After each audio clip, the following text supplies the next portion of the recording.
Claire initially questions Jamie's loyalty in Outlander Season 6. In the end, she realizes that Malva is lying, but how does she come to that conclusion? When Malva comes to the Frasers to share that her baby is Jamie's, Claire walks out. She initially wonders whether it is possible. After all, the event that Malva describes is something Claire remembers seeing when she was suffering from her fever. Is it possible that Jamie and Malva slept together? Did Jamie have an affair? There is initially a part of her that questions it, and that's not too surprising. In the show, we get to know that Frank did have an affair, and so Claire could have questioned anyone's love for her. After some thinking, Claire realizes that Jamie has to be telling the truth. He can't be the father of Malva's child, and it all comes down to who Jamie is fundamentally.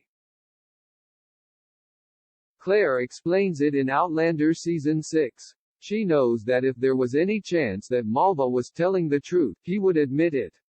If there was any chance that this child was his, Jamie would do the right thing.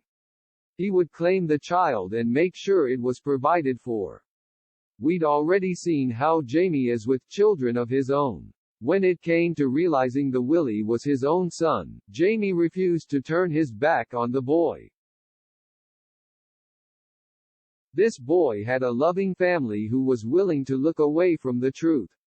It would have been a death sentence if the truth came out when Willie was young and Jamie was still paroled at Hellwater.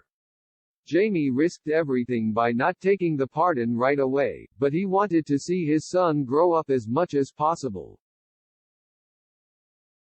That's something he'd do with another child. Regardless of how the child came about, Jamie would claim it, and Claire knows that. Because he doesn't claim the child or even acknowledge that the baby could be his, Claire knows that Jamie is telling the truth.